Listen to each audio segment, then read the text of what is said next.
Madame, Monsieur, bonjour. Bienvenue dans votre journal d'actualité du district avec au programme le refus du référendum contre la réaffectation de la route cantonale à Coppet.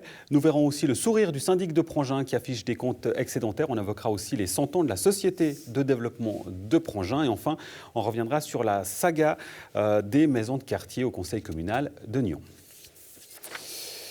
Mardi, les 19 députés du district de Nyon étaient assermentés en la cathédrale de Lausanne. Une journée entre tradition et politique que nous raconte Rodolphe Henner.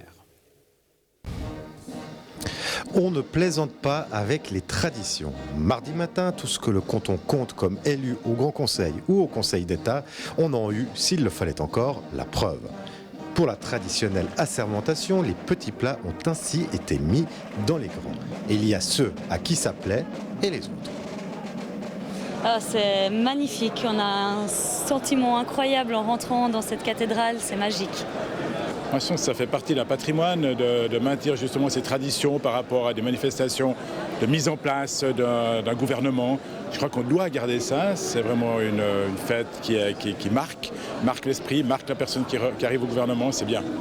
Concernant les vaudoiseries, elles font partie du décor. Je ne suis pas friand de ceci.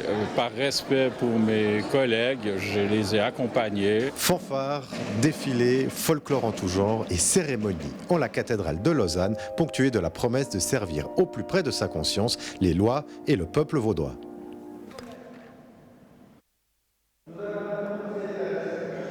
Intermèdes musicaux, discours et réflexions sur la démocratie et l'avenir du canton. Et puis, pour terminer, le tout aussi traditionnel hymne vaudois, repris en chœur par le public.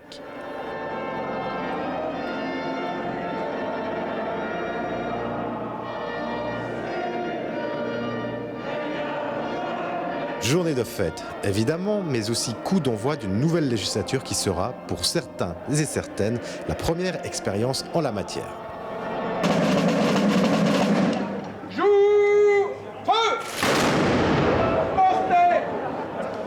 Oui, alors c'est clair que c'est une nouvelle aventure, c'est-à-dire que je vais voir depuis le cœur de l'institution de l'autre côté ce que je critiquais avant, je vais voir si j'ai une capacité de faire passer des idées sur les campagnes d'affichage, la fiscalité, etc. Ça va être assez marrant de défendre 2-3 idées de ce côté-là. On m'a mis dans le décor, après d'être prête, je pense qu'on ne l'est jamais. Finalement, on va apprendre tous les jours et puis on verra bien. Enfin voilà, c'est un nouveau défi pour moi. On a un message qui arrive là ce matin, on dit cette fois on y est et puis on a le travail maintenant qui arrive devant nous. Et puis les propos ont été très clairs ce matin. On doit aussi se mettre à sa place. Et puis le peuple vaudois attend de nous quelque chose. On n'est pas le chemin pour la gloriole personnelle. Des élus remontés à bloc, prêts à servir le canton et le district de Nyon pour ces 5 prochaines années.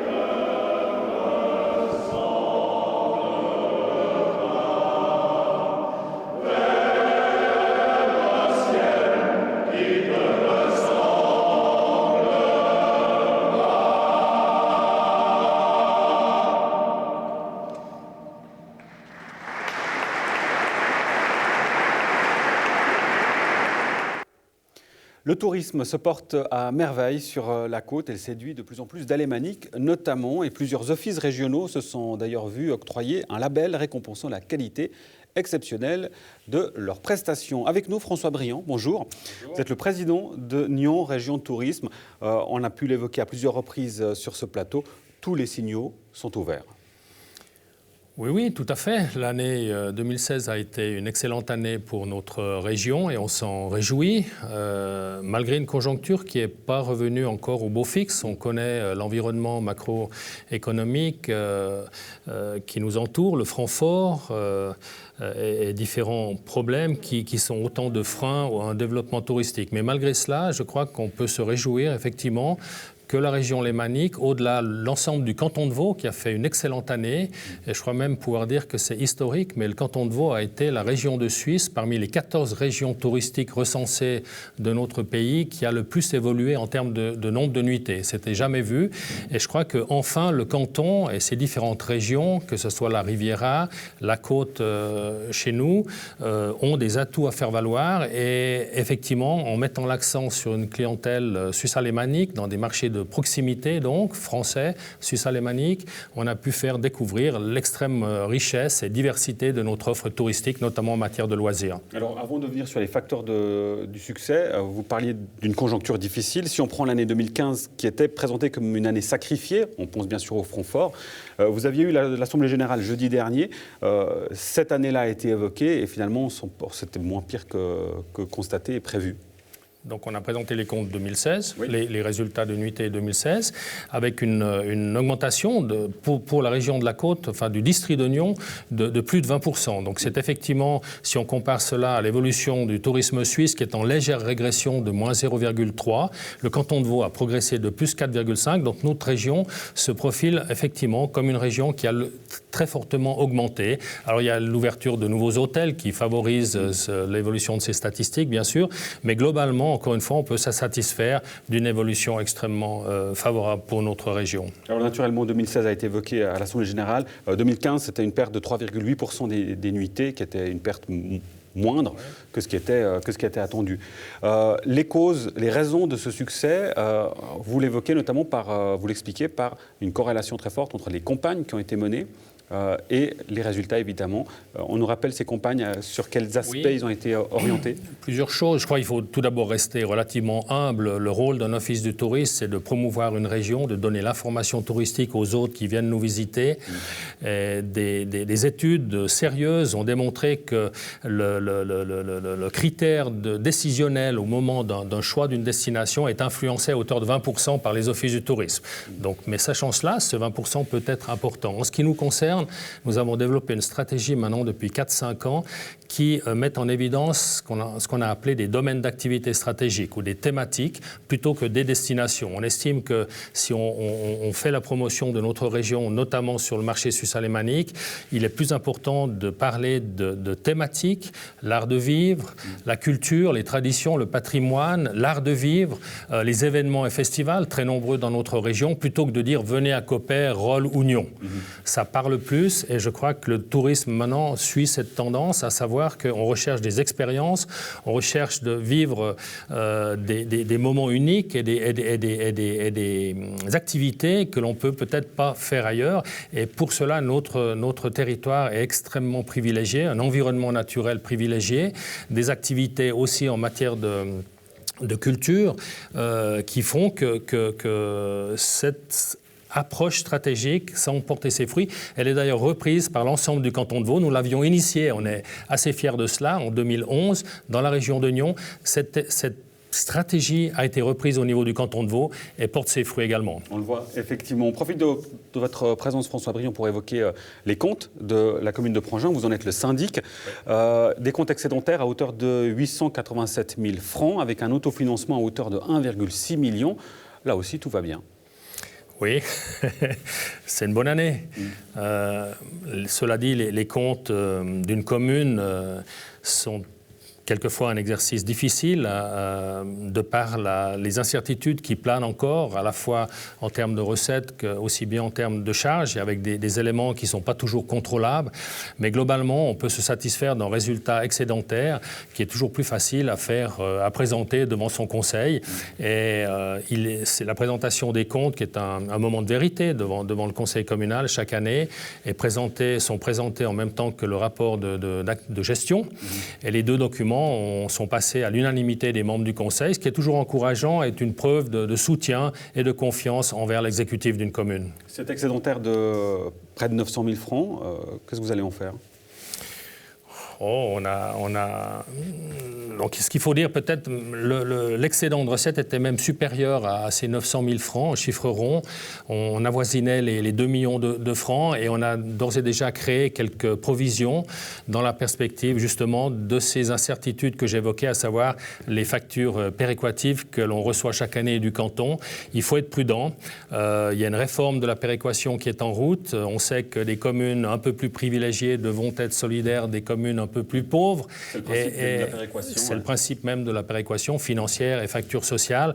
Donc en prévision de cela, on s'est mis de côté un certain nombre de provisions qui a réduit notre excédent, mais c'est une petite augmentation du capital, mais qui est logique. Et on essaye d'avoir un autofinancement suffisant pour pouvoir financer les projets à venir que l'on a l'intention de mener au cours de cette nouvelle législature. Une dernière chose, dans quelle mesure est-ce que cet excédent est lié à des contribuables particulièrement fortunés? On le voit que dans certaines communes, il y a une crainte de dire, là on est bien parce qu'il y a ces contribuables, mais du jour au lendemain, s'ils partent, on sera dans le rouge. C'est le cas à Prangin? Alors, on a toujours le risque que des contribuables s'en aillent, mais on a l'opportunité d'en recevoir d'autres. Donc, il y a un jeu de balance qui se fait. Oui. Cela dit, je ne le cache pas, les bons résultats de 2016 sont liés d'une part à une augmentation sensible des recettes fiscales dans notre commune, et on s'en réjouit. Ça veut dire aussi que des gens trouvent leur marque et se sentent bien au niveau de la qualité de vie qu'ils trouvent et élisent domicile dans notre commune. Et puis, d'autre part, par une gestion globale, maîtrisée des charges par rapport au budget tel qu'ils étaient prévus. François Briand, merci beaucoup. Vous restez avec nous puisqu'on va continuer de parler de Prangin avec la Société de développement de Prangin, la SDP, qui fête son 100e anniversaire, vénérable anniversaire, ce vendredi 30 juin, demain, la SDP qui invite tous les Pranginois à célébrer l'événement au château de Prangin. Michel Soler, bonjour. Bonjour. Vous êtes le responsable de cet événement des 100 ans de la SDP. Peut-être pour commencer, que fait la SDP depuis un siècle maintenant? Depuis un siècle, c'est une vénérable institution à Prangin. Elle a commencé effectivement en 1917, en pleine Première Guerre mondiale. Et à l'époque, donc, elle était avant tout pour s'occuper du fleurissement de la commune, de soupers scolaires, si j'ai bonne mémoire, des bancs de Prangin, où c'est toujours indiqué. Oui, c'est toujours indiqué, mais sauf erreur, c'est la commune maintenant qui a pris le relais. Et après, en 1934, la commune de l'époque, la municipalité de l'époque, a octroyé la plage de Promontou à la Société de développement de Prangin. Et ça fait 82 ans que ça dure. 82 ans que ça dure, donc c'est une aubaine pour la municipalité, c'est une aubaine pour la SDP, c'est un cadre magnifique. Ça représente les entrées principales financièrement de la SDP, la gestion. Alors il y a une partie qui provient des entrées de la plage. Il y a une buvette aussi. Il y a une buvette. Alors là c'est différent parce qu'on a un gérant et lui nous paye une redevance. Ouais. Donc ça, c'est deux choses totalement différentes. Et les entrées, les Pranginois ne payent pas l'entrée. Ils ont droit à une carte et ils rentrent sans problème. Sinon, il faut reconnaître que le tarif est toujours bas et ça fait des années qu'il n'a jamais été augmenté. Il est à combien? C'est 3 francs les adultes, 2 francs les enfants et je crois même pour les personnes AVS, c'est aussi 2 francs, sauf erreur. Le programme, Michel Soler, de ces 100 ans, je l'ai dit, c'est demain vendredi, au château de Prangin. Ça commence à partir de 17h. À 17h, en espérant que la météo soit de notre côté. Ça, c'est moins évident ces jours-ci. Oui, merci. Mais disons qu'à 17h, il y a déjà une animation prévue pour les enfants. Et en même temps, les parents qui veulent aller visiter l'exposition auront la possibilité de le faire avec un guide. Donc pendant cette période, entre 17h et 18h30. Et à 18h30, on a un spectacle qui s'appelle Casanova. C'est une comédie lyrique qui a été créée par 2 personnes que je connais bien, Sébastien Brugière et Thibaut Guéranté. Donc quelque chose tout public, quelque chose qui permettra de passer un peu plus d'1 h 15 sympathique dans la cour du château, on l'espère. Ce serait quand même plus sympathique. Et si alors on a un repli dans ce qui s'appelle la salle des Belles Pierres, qui est très jolie aussi, dans le sous-sol du château. Le problème, c'est suivant le nombre de personnes, c'est très limité. Je crois que c'est 100 personnes, sauf erreur. Bon, en tout cas, ça fera un cadre très intimiste. Donc, il y a un plan B, effectivement, il y a un plan B, avec la météo. Et puis, dans tous les cas, il y a l'apéritif à 19h45. À 19h40, exactement. L'apéritif sur la terrasse du Café du Château. Là aussi, en espérant que la météo soit de notre côté. Donc, tout cela est offert par la SDP. La SDP qui fête son 100e anniversaire. La Société de développement de Prangin. Qu'en pense le syndic de cette société, de cette vénérable institution depuis 100 ans?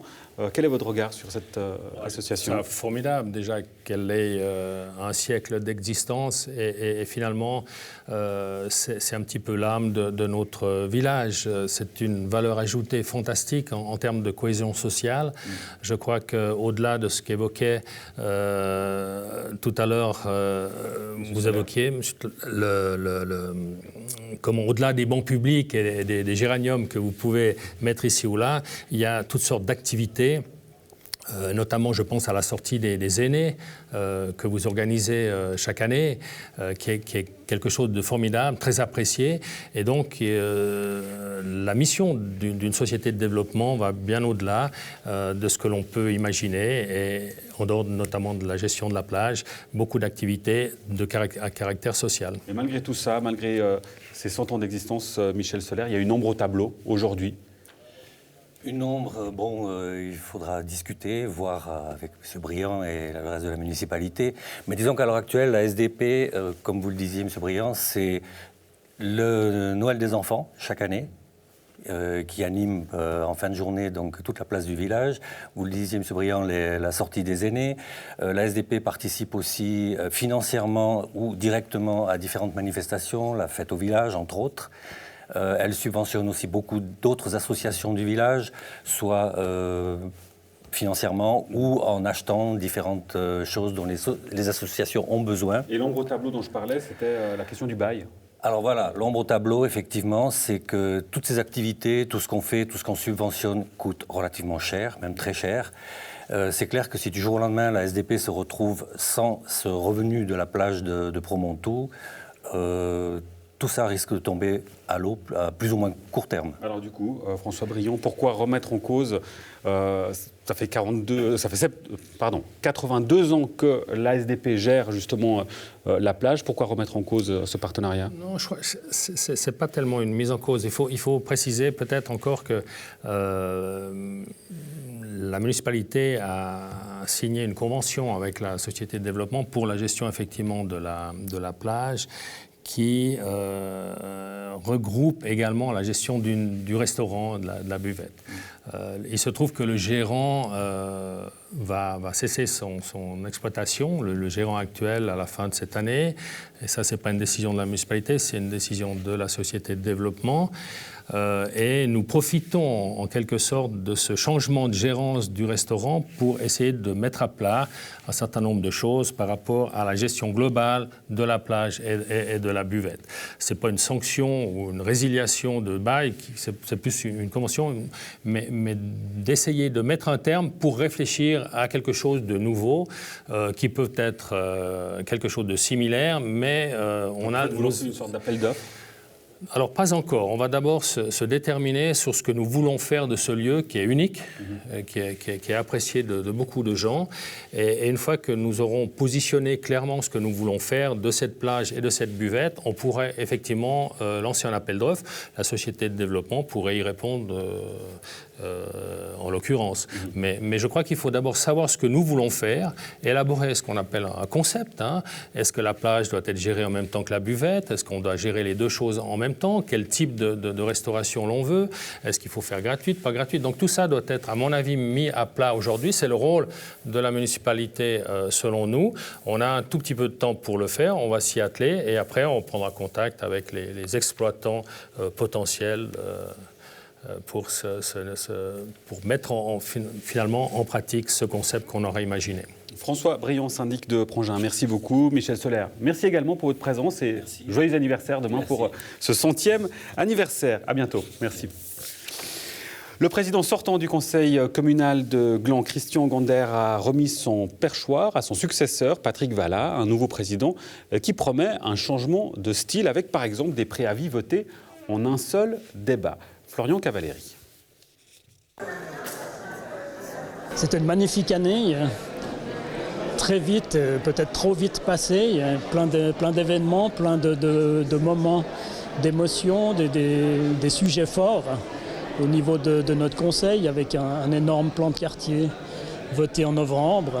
On a eu une discussion de près de 4 heures à huis clos. En 15 ans de conseil communal, j'avais jamais connu le huis clos. Lors de la sérénade offerte par la fanfare, la tradition est que le président reparte avec la baguette du directeur de fanfare. Et puis voilà, j'ai eu l'idée de l'amener ce soir et je leur avais dit lors de mon discours de la sérénade que je mènerais le dernier conseil à la baguette. Donc voilà, c'est ce que j'ai fait. Je pense ne pas en avoir abusé. On apprend à écouter l'ensemble des personnes. On apprend à parler, à diriger, dans le cas de Gland, une équipe de 75 personnes qu'il faut à la fois laisser parler, mais en même temps canaliser pour pas que les sujets dérapent. On a un petit peu l'impression que quand on est au point, qu'on est au meilleur de la préparation et de ses conseils, ben voilà, c'est la fin, il faut passer la main. Mais c'est la règle, c'est pour tout le monde pareil. Dans notre commune, en tout cas, la présidence, c'est pour une année. Et ensuite, c'est un roulement entre les partis qui est décidé en début de législature et puis qui ne se rediscute pas. Mais forcément qu'on est un peu ému. J'ai annoncé au Conseil ce soir que j'ai été élu de faire preuve de transparence, de rigueur et surtout d'éthique.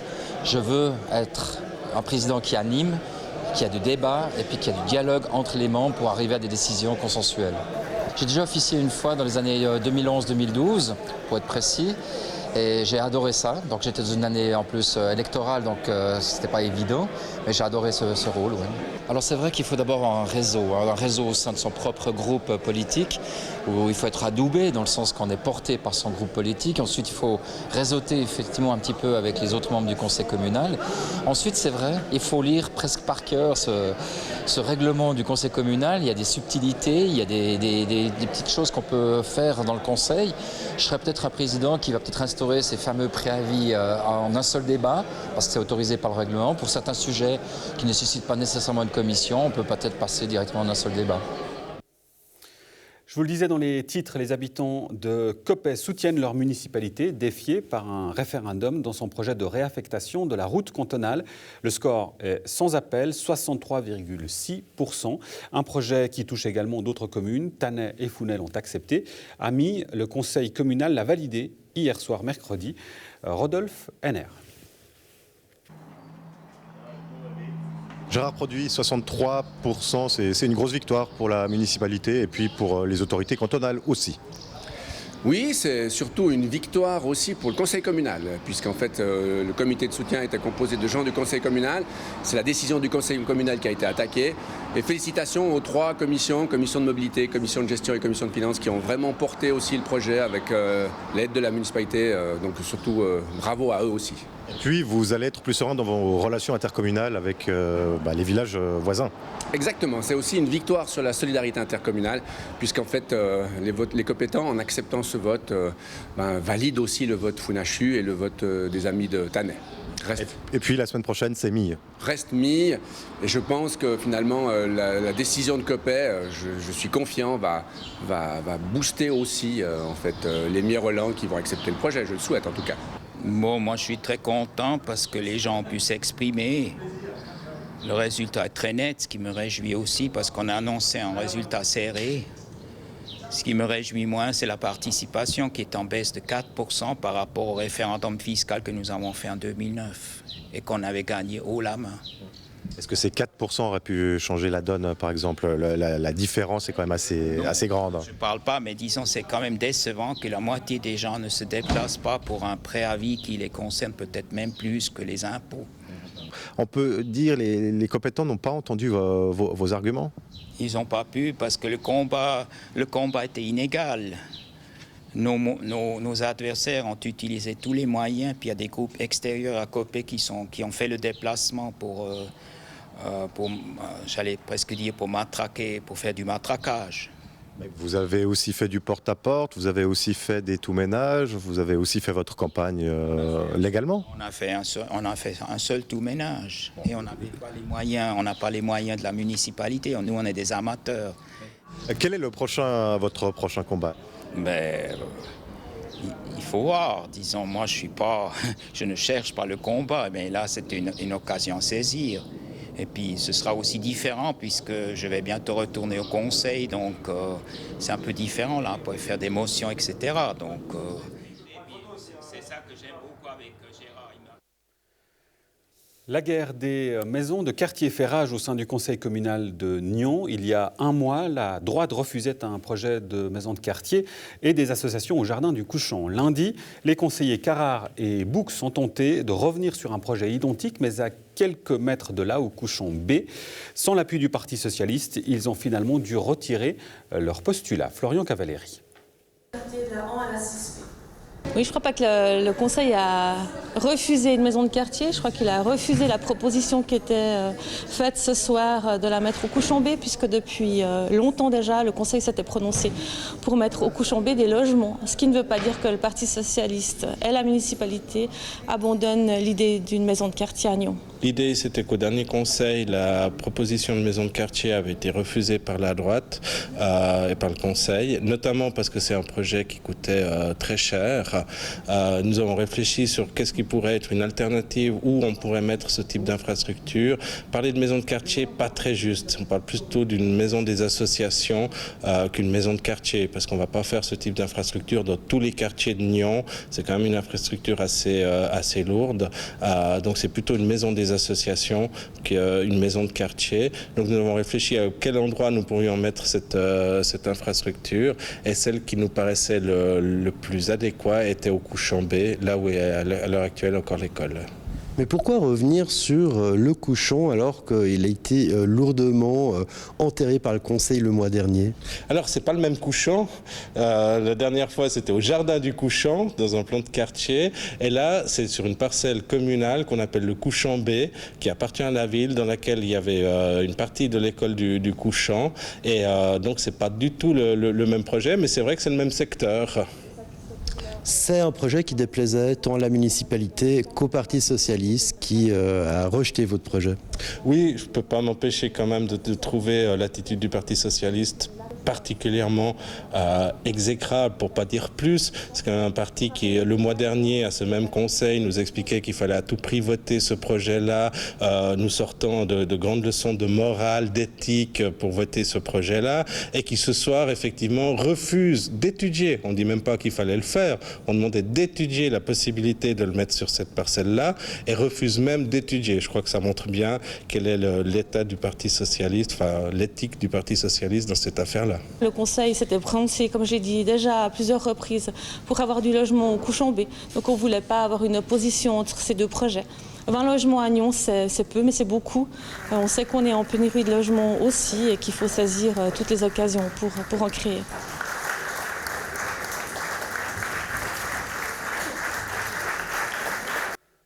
À Nyons, toujours, le plan de quartier Etra Sud a été accepté par le conseil communal. La fondation Espace peut à présent aller de l'avant et se concentrer sur le projet de nouveaux quartiers qui devraient y voir le jour. Florian Cavalleri a rencontré Jean-Claude Bouvreau, l'administrateur du site, à l'occasion d'un repas organisé pour les 16 ans de l'ouverture du site. Ça fait 16 ans qu'on a ce site qui est ouvert, et puis depuis maintenant 8 mois, on a mis en place un concept de communication. Donc on a fait une news qui est sortie la première au mois de février, une qui est en préparation maintenant, et puis parallèlement on s'est dit on va organiser une petite fête qui invite tous les locataires ainsi que tous les participants aux différentes mesures telles que les jeunes de l'association au projet, les jeunes en insertion, les stagiaires de chez Sanitrade, et puis chez tous les locataires où il peut y avoir des gens qui viennent en stage ou autre, ou voir de la famille de ces locataires. Car les choses bougent sur le site de l'Espace. En effet, un plan de quartier a été voté. Qu'est-ce que ça va vous permettre de faire ? De 6 500 m², on va passer à 14 000 m². Donc il y aura beaucoup d'activités qui seront là, mais qu'on veut toujours garder au niveau social et culturel, tels que les buts de la fondation qu'on a actuellement. Et en plus, il y aura des appartements, mais qui seront en très grande partie tous les appartements sociaux.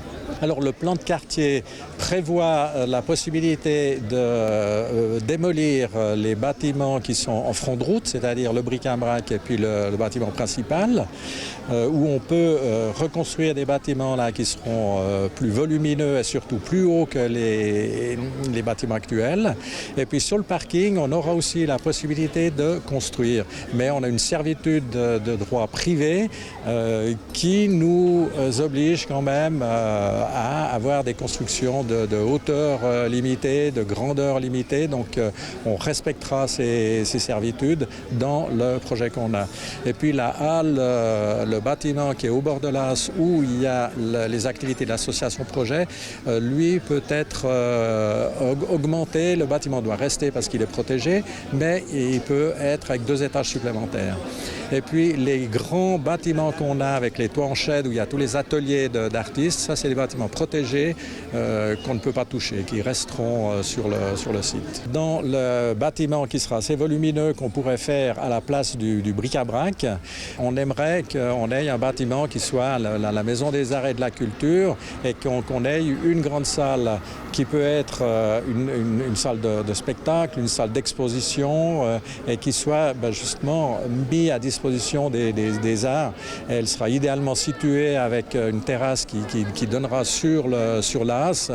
Alors la prochaine étape, c'est la phase numéro 2 du MEP et on devrait arriver au mois de novembre où au mois de novembre on aura le choix du projet qui sera le plus intéressant et on a prévu d'organiser dans la première quinzaine du mois de novembre un vernissage avec l'exposition des 3 derniers projets et parallèlement on veut faire une journée porte ouverte.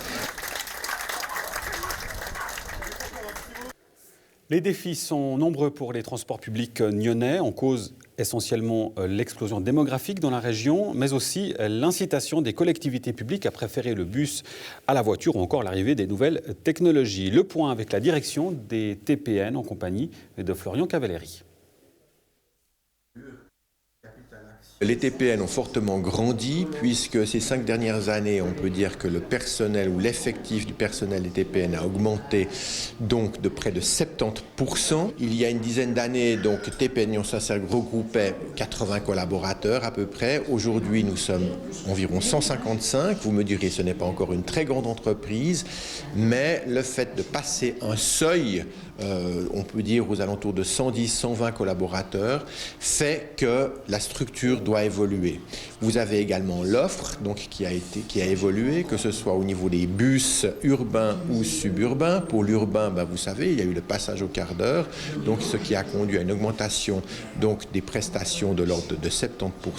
Mais nous avons également vu une évolution sur 10 ans donc du trafic, de la fréquentation urbaine, plus que doublée puisqu'elle a augmenté de 150%. Donc ce qui est énorme, il faut absorber ceci. Ça, c'est l'augmentation quantitative, mais à cela s'ajoute l'amélioration qualitative. Donc à l'époque, TPN Nyon Saint-Cergue avait peu d'informatique. Aujourd'hui, tout est informatisé. Il y a des applications métiers, il y a de l'électronique embarquée pour toute activité dans les véhicules. Et ceci nécessite des compétences métiers qui ont fortement évolué. Les aspects qualitatifs sont également donc surveillés, monitorés, que ce soit la qualité de service, que ce soit la ponctualité.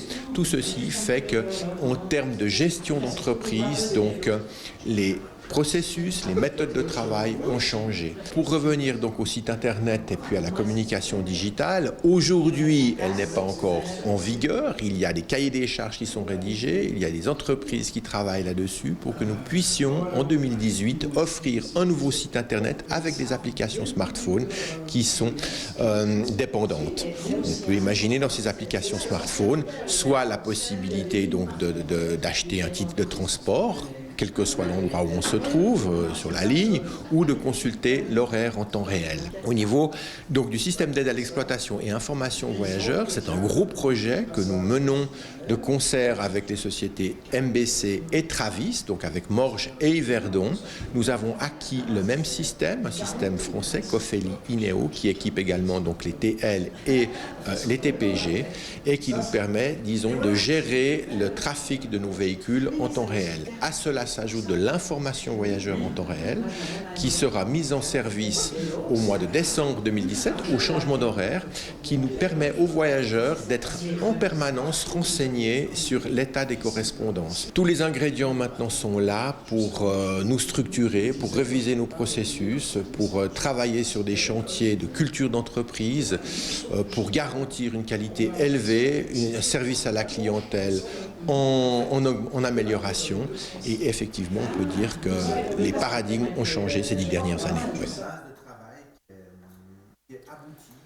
Voilà, et les TPN qui sont la propriété du NSTCM, le chemin de fer Nyon-Saint-Cergue-Moret. Avec nous, son directeur adjoint, Jean-Michel Frossard. Bonjour. Bonjour. Peut-être une première chose, expliquer la structure, NTSTCM et puis NTPN. Quelles sont les jointures, comment ça se passe? TPN. Hein. Oui, voilà, pardon. donc une direction commune pour les deux entreprises. Dans cette direction, on va trouver des compétences, évidemment la direction générale, la gestion financière, la gestion des ressources humaines, l'exploitation. Donc tout ça est géré communément pour les deux entreprises. Pour ma part, mon rôle au sein des TPN va se contenter en fait de gérer, on va dire, les bâtiments, les nouveaux bâtiments notamment, puisque TPN vient de faire l'acquisition, comme on le sait tous déjà, du dépôt, de l'ancien dépôt de la Sapive à la Ballastière à Gland. Oui, on va y revenir dans quelques instants. Avant ça, juste peut-être un retour en arrière sur les 12 derniers mois avec un gros chantier qui est le viaduc de Givrin. Tout à fait, c'était un grand défi pour nous, ce viaduc, déjà d'une part parce que nous, on estime que c'est quand même un ouvrage majeur sur la ligne du Nyon-Saint-Cergue. C'est un bel ouvrage, il est historique, on se devait de soigner ses travaux, on se devait de soigner sa restauration.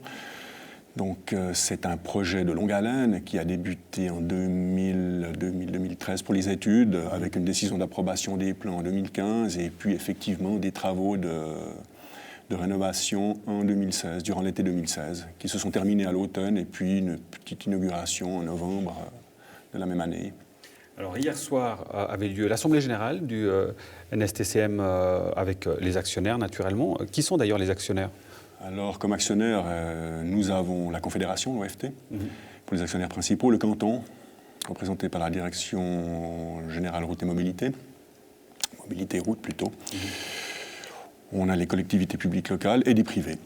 Et l'inquiétude, en particulier des actionnaires, vous l'évoquiez tout à l'heure, c'est ce dépôt. Alors tout à fait, oui, notre nouveau dépôt, effectivement, c'est une procédure qui a démarré en 2013, qui a rencontré, pas un blocage, mais enfin, en 2014, la nouvelle loi sur l'aménagement du territoire est rentrée en force. On a été rattrapé par cette loi et on a dû compléter notre dossier. Donc ça a été un grand travail, on a dû démontrer finalement que notre projet était le bon projet au bon endroit et qu'il était très économe en termes d'impact sur les surfaces agricoles assolées. J'aimerais préciser que dans le cadre de ce projet, de cette étude, le canton a été très proactif, notamment DGMR et SDT. Ils ont initié un groupe de travail auquel bien évidemment nous avons participé. Et après, je crois, j'ai plus souvenir, mais ça passe tellement vite, 6 mois d'études en fait communes, on a réussi à démontrer finalement le bien fondé de notre ouvrage. Et pour le canton, en août 2015, on avait répondu à satisfaction à la loi sur l'aménagement du territoire. Et on sait que c'est un long serpent de mer, ne serait-ce que la loi sur l'aménagement du territoire, sans même parler du dépôt. Un mot pour terminer sur les nombreux projets, il y en a beaucoup, notamment le matériel roulant, les chantiers sur la ligne. Il y a du pain sur la planche. Alors tout à fait, absolument. Alors notre avenir, il est connu. Il y aura beaucoup de travail. Il y a des projets majeurs, effectivement. Alors comme vous venez de l'évoquer, donc l'achat pour 2020 qui devrait correspondre avec l'ouverture de notre futur dépôt. Premier semestre 2020, on ouvre le premier dépôt, on emménage dans ce dépôt. On croise les doigts. Et puis, deuxième semestre, on va dire 2020, l'arrivée des nouvelles rames, de 6 nouvelles compositions. À cela s'ajoutent des projets tels que la remise à niveau de toutes nos haltes et gares, pour répondre à la loi sur les handicapés, pour permettre l'accessibilité autonome aux personnes à mobilité réduite. Et puis, si je parlerai de technique, de technique pure, finalement, il y a encore toutes nos installations de sécurité qui doivent être revues et mises à jour. Jean-Michel Frossard, merci beaucoup et puis alors, bon courage. Merci. Au revoir. Culture à présent avec la Fondation Cécile Pellichet qui soutient 5 institutions du district cette année, des dons de 3 500 à 15 000 francs qui doivent permettre de poursuivre ou de développer leurs projets. Andrea Braslopo. Le but de la journée était de distribuer les dons que la Fondation Cécile Pellichet a décidé d'octroyer à des associations ou autres fondations qui s'occupent de personnes en difficulté, soit sociale, soit physique, handicap ou autre. Donc d'octroyer ces montants qu'on a décidé de leur octroyer, mais aussi de se faire rencontrer les personnes pour qu'elles puissent discuter entre elles, échanger. Au total, ce sont 5 associations qui ont été choisies par la Fondation Cécile Pellichet avec des dons allant de 3 500 francs à 15 000 francs. On a un certain nombre de critères, elles doivent répondre à des besoins de la région, œuvrer dans la région pour une population, d'Oignon et de son district, mais elles doivent aussi avoir des buts d'entraide pour des jeunes et moins jeunes, principalement pour les jeunes en difficulté, pour pallier à un manque que les communes, sur des missions que les communes ne font pas. Et donc c'est pas pour financer le fonctionnement d'une fondation, d'une association, mais vraiment pour un projet. Nous sommes très heureuses de bénéficier d'un soutien de la part de la Fondation Céline Pellichet.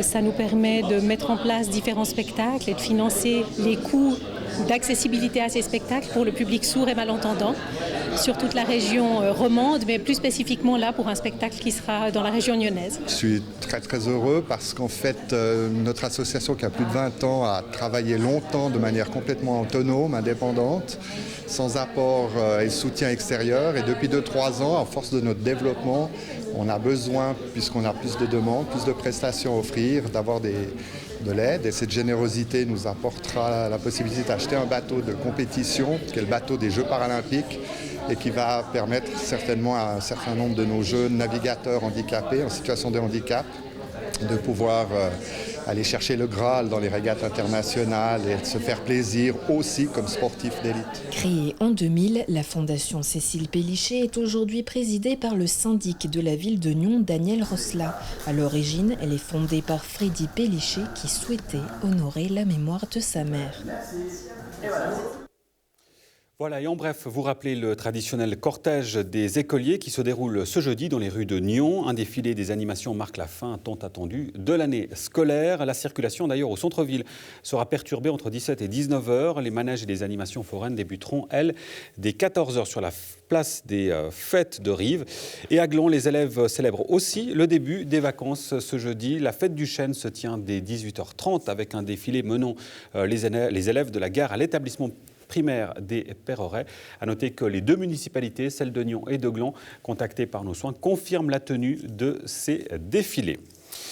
Voilà, c'est la fin de cette édition, c'est la fin de cette saison. L'info reviendra dès la rentrée. Ne manquez pas notre traditionnelle émission au Paléo Festival.